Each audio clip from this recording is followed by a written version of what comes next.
Hello, my name is Mark Taylor. Welcome to the Education on Fire podcast network. This show is sponsored by the National Association for Primary Education. Do you need help and support in creating and embedding music in your school? If so, we have created Primary Music on Fire to help you with just this, a music membership site that's taking the fear out of teaching music by giving you the step-by-step skills and ongoing support you need to produce lifelong musical memories for you, your school and your pupils. Go to educationonfire.com/primary-music. Hello and welcome to the Education on Fire podcast. The place where we share creative and inspiring learning in our schools.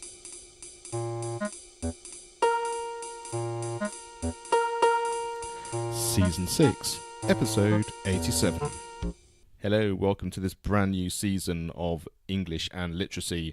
I'm so glad you could join us, and I'm really pleased that we were able to give you some great interviews and some great insights into how different people are teaching English and literacy and how they're inspiring children in that way. And today is no exception. I'm going to be talking to Dominic Traynor, who's from the LitFilmFest, and he's going to be talking about how they use video and YouTube and film to be able to sort of use as a presentation in a way of getting children involved and inspired with English.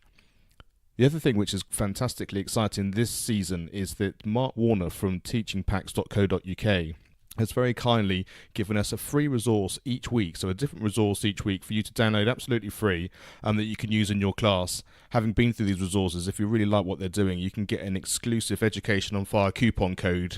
You can join their membership for just £19.50 for an entire year, which is great value. So to get all the details of that, if you go to educationonfire.com/blog/teaching packs, then you will get all the details on there, but to download each resource each week and get that exclusive link you need for the discount code. I really hope you enjoy this season, and this is our first one with Dominic Traynor. Hello and welcome back to the Education on Fire podcast. Today I'm delighted to be joined by Dominic Traynor, and he's from the LitFilmFest, and they help schools future-proof young learners, and their award-winning projects accelerate progress in English and develop leaders for the future with the 21st century skills needed for success. And so I'm delighted to welcome Dominic to the show. Hi Dominic. Hi there, how are you doing? I'm very well, thank you. Can you just start a little bit about your education background and how you got involved in the LitFilmFest? Yeah, of course, yes. So I initially did everything I could to avoid being a teacher because both my parents were primary school teachers, and I thought it would be a terrible thing if I followed in their footsteps. And so I kind of stayed away from teaching for as long as possible, but was doing a lot of sports coaching, a lot of drama coaching and things like that. And eventually, having worked other jobs in sort of more commercial organizations, I realized that I wanted to do something which had a little bit more, a little bit more background to it, or a little bit more sort of social impact. And so I decided to train to become a primary school teacher. And so I did that up in Liverpool, did my first couple of years up there as well, and then worked in an international school for a few years before coming back to the UK and working in an inner city school in London. And it was during that time that I started using, we were one of the schools who bought a load of iPads at the start without really knowing what we wanted to do with them. And I used them really heavily in my classroom, and mostly I used them for video production. So we would make really short films in the class, turn a lot of the work that we were doing on paper into something tangible that really got the kids going. It was during that time that I started to realize that engagement and progress in my own classroom was accelerating through the use of, through the methods of video production, because, the children themselves were very much into YouTube. The classic thing now when you go into any primary school classroom and you say, what do you want to be when you grow up? They're not saying footballer, they're not saying astronaut anymore, they're not saying fireman, they're saying YouTuber. And so I very much lent on that and realized that it really pushed the children to work harder in their traditional work of reading and writing at the same time, because they knew that there was that sort of reward at the end where they would be able to film it, they'd be able to put it onto, put it on the big screen. We'd watch it in class as a whole class, we'd watch things in assembly. We'd put things on our own YouTube channel. They'd share it with uncles and aunties and grandparents and parents, and there was a real sense of purpose in the work that we were doing, and that was something that I kind of looked upon in a way. At the same time, I was encouraged by somebody I knew to apply to Emerge Education. So Emerge Education is an accelerator for education ideas, to bring those ideas to a bigger audience at larger scale.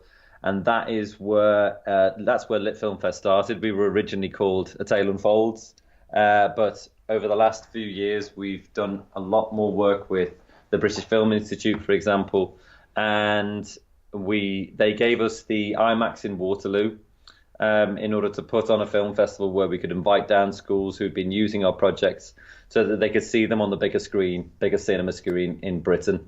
And we did that, I think it was just about 2.5, 3 years ago now. And every year, LitFilmFest has grown and grown and grown to the point where we only refer to ourselves as LitFilmFest now. And we now have, this year we're on course to engage with about 400,000 7 to 11-year-olds, all through traditional literacy and video production.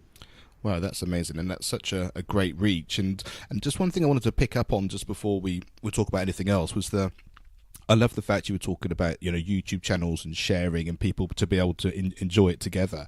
Do you find there's a problem in terms of some sort of people being concerned about the social media, about access, about safeguarding and that kind of thing, and so your sort of advocacy of sort of sharing? How do you sort of get around that other sort of fearful idea of people putting stuff online? Yeah, I think that it's a legitimate thought process. I think it's a really interesting one because there are still so many schools that block YouTube.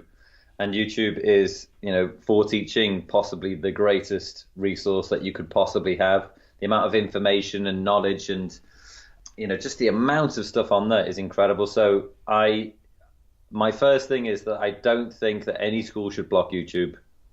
I think there are legitimate concerns. I think there's a lot of things that they can do with filters to make those concerns less and less and less. But in all the years that I taught, I don't remember any incident in which I was genuinely worried about using YouTube in the classroom. And also one of the things that I think is crucial about this is that if we aren't addressing those concerns and those issues in the classroom, then we're essentially missing out on the opportunity to educate children about not only the benefits of being able to call up any kind of information or any kind of explanation video or any sort of insight video, but we're missing the opportunity where we can actually educate children to say, well, there are good ways to use this and there are bad ways to use this, and you need to be careful of this and you need to be careful with that. If we're going to exercise a sort of a blanket ban on YouTube, then the kids will just go home and they will just figure these things out for themselves. And that's the point at which they might go down rabbit holes that we don't want them to go down, or do ill-advised things that we don't want them to do. So I think if we're going to make the most out of YouTube as a platform, we absolutely need to embrace all of the good things, all of the bad things, and talk about them in school. Yeah, that makes a lot of sense, and I think that sort of whole sort of view of education, and I think it works best when it's relevant, doesn't it? Because you're using YouTube to find information, and then you're also using it to share the things that you're creating. And so, like I say, you have both sides of the coin, and actually understanding on how that works, both positive and negative. It's integral, really. Yeah, exactly, because YouTube in itself is neither positive nor negative. It is exactly how the user wants to use it. And that is the same with any kind of tool, any kind of media. It's always the same. It's not the media itself. It's how people use it. And unless we're going to educate them on that, then what are we doing?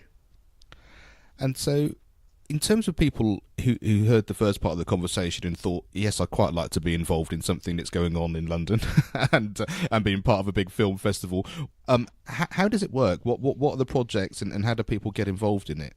Yeah, of course. So we did originally, we're based in London. although the team is from just all over the place. But we're based in London, and the IMAX was the first place that we ever did a film festival. But we have done film festivals all around the country. Last year I think there was 15 around the country, and we are really encouraging schools to do their own film festival in their own school hall, because we recognise not everyone can travel, and we recognise that also the most important community in a school is the school community. And so we're really pushing schools to be able to put on their own film festival in their own school hall, because it's as big or as small as you like.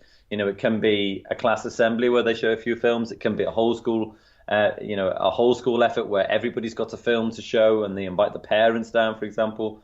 Or they can get involved by, contacting us and saying, we'd like to do it at a local cinema. Can you help us with that?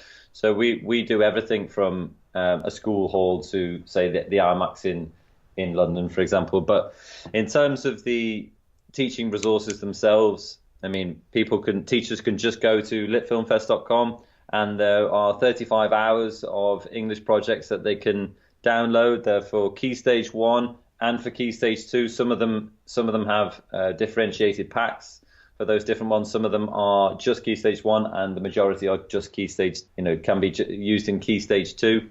So they just need to go on, and everything is free, and they can download and get involved as soon as they like. Brilliant. And if you've got any examples, or maybe you can't say favourites, but things that you've enjoyed from what some schools have produced?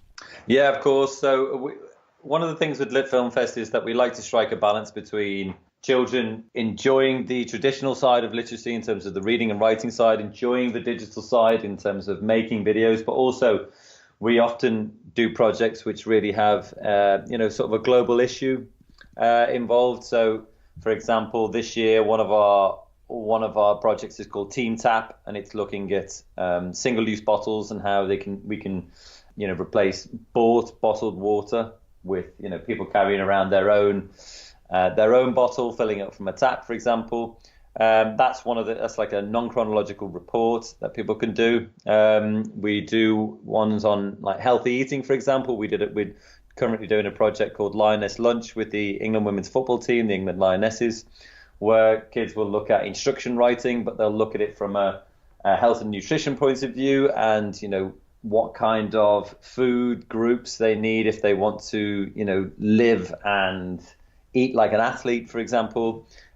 We've done one this year with Michael Rosen, it's an interactive poetry resource which is called Why I Play, and the kids are talking about the favourite ways in which they play and creating poetry around that and creating very sort of emotive videos. And then another one is Pupil Parliaments. We do that with the Houses of Parliament as well, where kids will be looking at an issue which is important to them, and getting their local MP to come in, or writing a letter to the local MP, trying to get them to respond, which pretty much 99 times out of 100 they will, and producing their own news programs where they talk about these issues and explore the pros, explore the cons, and talk about how they might bring about a change in the law, for example. So that one's really very much around persuasive writing and citizenship and British values.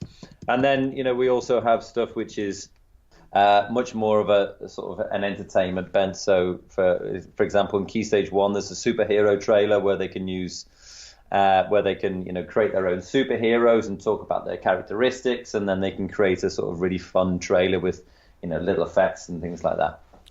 That sounds like such a great broad chance for people to really sort of, even within this environment, to follow their passion or things they're interested in or things that they're concerned about or trying to make a difference. Like you say, if it's something like bottles, which obviously is very heavily in plastic in the news at the moment.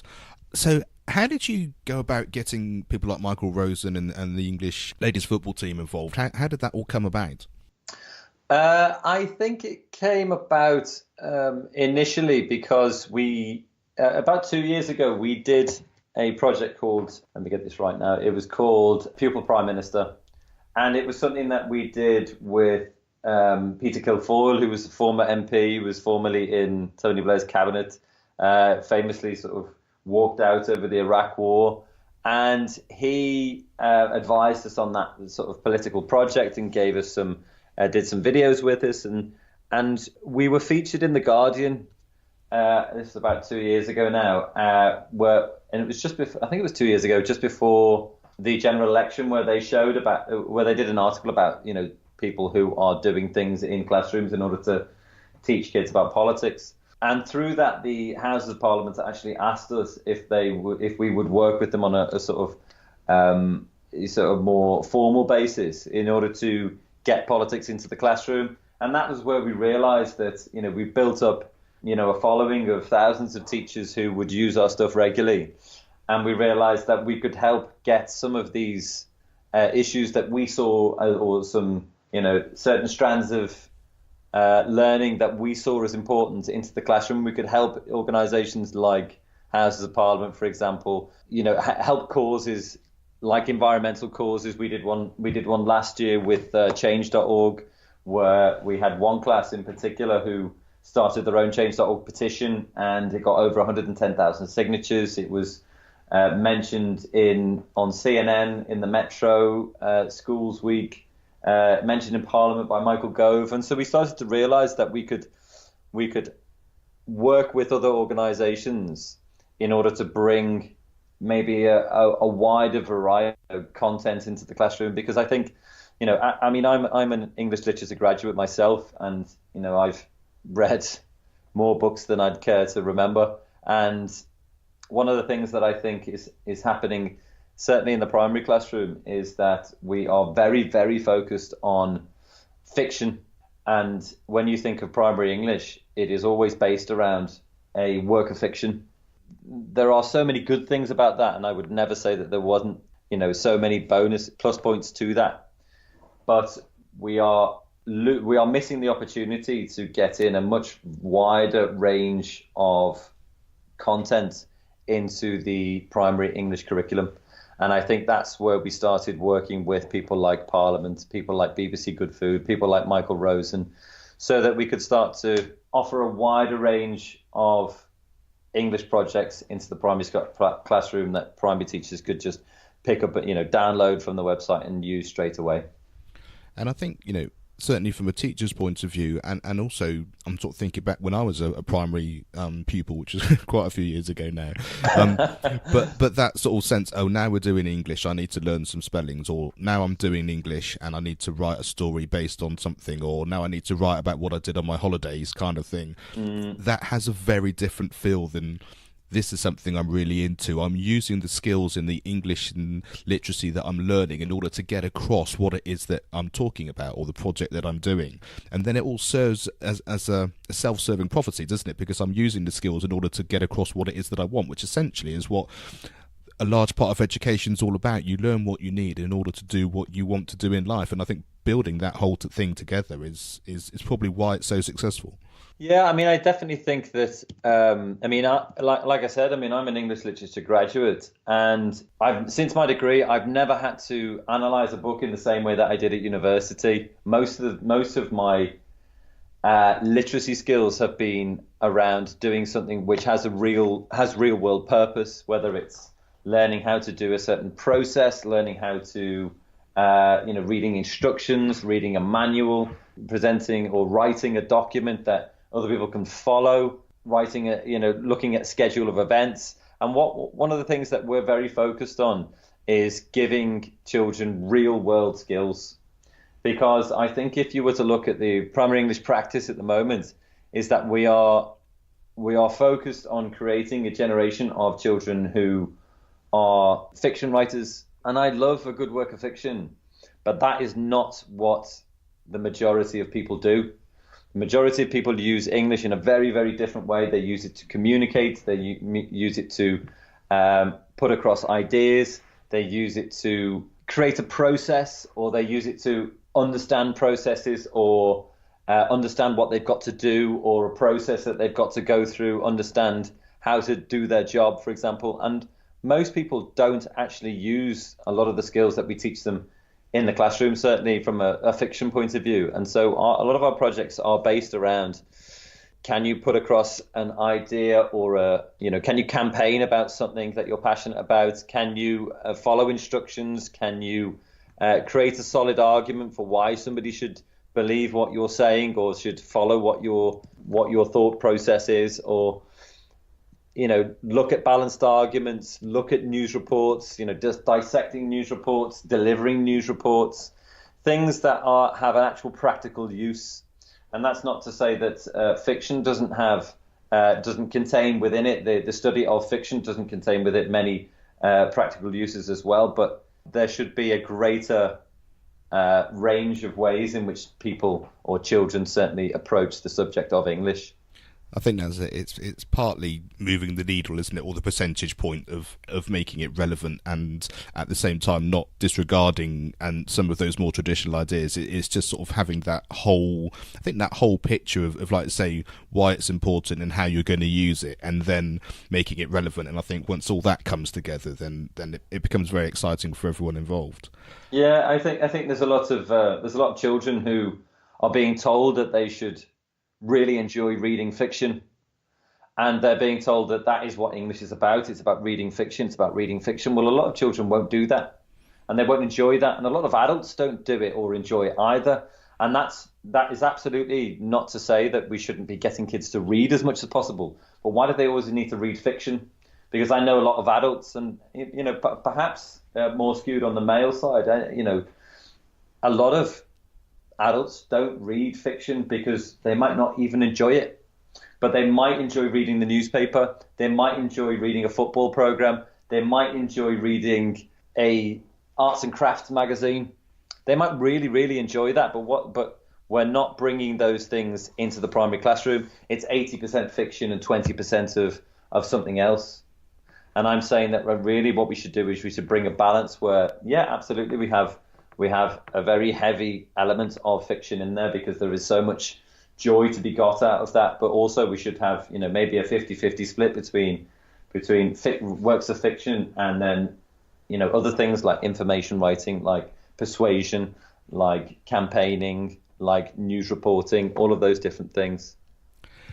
And thinking on a more technical front now, you talked about it being a film festival. What type of technology and recording devices do you need in order to sort of take part in this sort of thing? That is a really common question that we get, and people have this idea that we're talking about something really, really professional, and we're absolutely not. I mean, when I first started getting into using video production in the classroom, I used a flip cam, which, for all of those teachers who can remember, was a sort of handheld device about the size of, I guess, like a phone, and slightly thicker maybe, and it just had a pop-out USB that you would put into your computer, and essentially you would record and then put it straight into the computer and download it straight onto your hard drive. And that we some of the most enjoyable or entertaining films that I've ever made were just made through that. And I think everybody has a smartphone. Most or a lot of schools will have iPads, and that is absolutely all that you need. If you've got something which can record a video, from sort of 720p, I mean, even less is fine, but 720p is where you get a nice, crisp picture, and then somewhere where you can film where it's, quiet enough where it picks up the sound, that's absolutely can be done in a classroom. That's all that you need. If you can throw in a fancy tripod, that's great, but you don't need it. If you can use a sound, an external microphone, that's great, but you don't need it. If you can include a bit of green screen in there, that's great, but you don't need it. So the barrier to using film and creating videos in the classroom is very much a self-imposed barrier if you want to put it in place. Otherwise, you can do that with your standard smartphone would be absolutely perfect. And actually, there's been a lot of Hollywood films that have been made using a mobile setup, which have won all sorts of awards. It's absolutely not a barrier to entry at all. I think the reason why I'm sort of going on about it to such an extent is because teachers automatically come with that barrier, and it's a non-existent barrier because everybody does have the technology to make it happen in the classrooms. And just sort of one step on from there, you're going to have to put it onto a hard drive or upload it somewhere and all that sort of thing. Are those sorts of resources and sort of trainings available through your website as well, or is that something that actually a teacher or the class would need to be able to do themselves? Yeah, I mean, we do. We often train schools in those kind of things. We're about to go into pretty much a whole week of doing that next week, and that is, part of our bread and butter. But I would absolutely say that teachers can do it themselves, and we're happy to, handhold them through that process. But if there's a teacher listening who is like, well, I'd really like to try that for myself, well, use whatever device you've got. You can, if it's something like Adobe Spark Video would be the perfect way to get started. It's one of the easiest video editing softwares out there. It's app-based, it's web-based, it's completely free. You can set up class accounts so the kids can have a go, and that is one of the easiest ways that you can get going. Obviously other things like iMovie, a lot of people have that for free on their iPad or iPhone.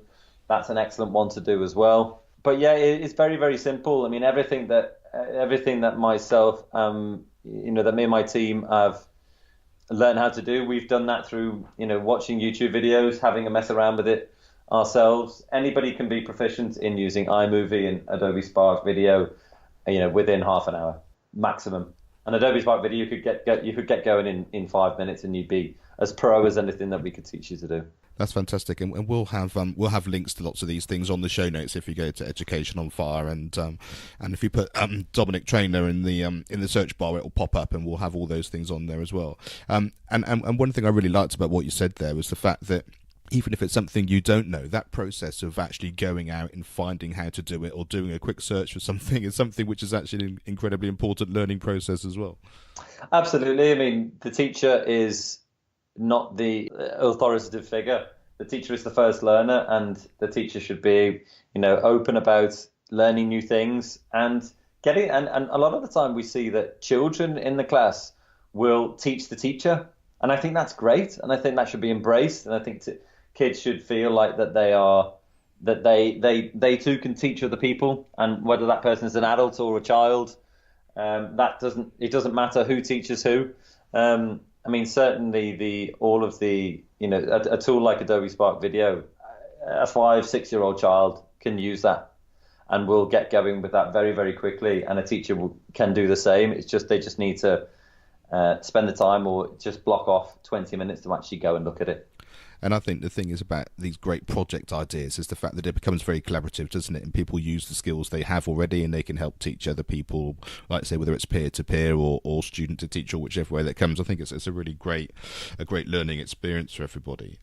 That's one of the reasons why we're such big advocates of video production, and it's not because we think making films is the be all and end all. As a teacher, I don't mind what the method is. I'm just after the most effective method to get my children to the next level. But what we found is video production does all of those things. Not only does it, because any video production is, 80-90% about traditional literacy of taking it, researching, planning, reading things, making notes, discussing things, then writing drafts, writing final pieces of work before you go to film. And so that it's that 80-90% of traditional work, but the last 10 to 20% is that sort of digital media YouTube carrot, which gets children in the YouTube generation as they are now, gets them interested. It also gets them using digital skills, which is one of those things that they're going to need really, really crucially. They're going to need that in the future. So we get those into the classroom as well, but we also get teamwork, we get collaboration, we get problem solving, we get presentation skills, all of those 21st century skills which kids are going to need really, really badly in the future. We can do those through video production, which brings together that traditional element of English learning with those future skills that they're going to need. And you mentioned early on about the fact that it's free to access all this stuff. So you've got some quite impressive sponsors and people that are involved, and is that the reason you're able to provide that at no cost? Yeah, absolutely. I mean, again, one of the things that as a team of primary school teachers ourselves, one of the things is that we recognise is that school budgets aren't necessarily the easiest things to work with. There's not a lot of money around at the moment, and teachers, should they be spending their own money on things? Well, perhaps they should, perhaps they shouldn't. But we wanted to take that barrier to entry away. We wanted to make sure that there was absolutely every opportunity for schools or individual teachers to come to us and say, I'd really like to give that a go in the classroom, and for it not to be a barrier through cost, for it not to be a barrier through technology. It just takes time and it takes effort, and that's what we wanted to make sure that our sponsors provided those opportunities for schools. And why did you also go down the route of actually having some research done? I mean, you did some things with UCL, is that correct? Yeah, so we were part of the Institute of Education's Educate program earlier this year. They invited applications from companies, and we were selected to prove the efficacy of what we did. And that is always a really sort of interesting thing in schools, because there's a lot of things that happen in school which are done because they were always done that way. And one of the things that the Educate program from the Institute of Education is trying to look at things and say, well, okay, you've always done it that way, but does it actually work? Does it make any difference? And so we did a 4-month research project where we worked with 3 schools. So it was 200 pupils, and we put them through one whole term of using nothing but LitFilmFest projects to see whether that elements of video production was making a difference, to see whether it was making any difference academically, see if it was making any difference in terms of pupil engagement as well. And what we found was that over those 3 to 4 months was that the average child made 3.75 times the national average rate of progress in English. So that was one absolutely major finding. And then also that on average, they enjoyed their English lessons 50% more than they had done previously. So those 2 things were really the cornerstone of what we advocate, is that this kind of approach to literacy, which brings in digital skills, which brings in presentation skills, which brings in 21st century skills. When you combine that with traditional literacy, you get this huge acceleration in not only academic progress, but also the pupils' willingness to engage, because you're making it more relevant for them to their own lives and to how they see themselves as the YouTube generation, how video is a huge part of their life.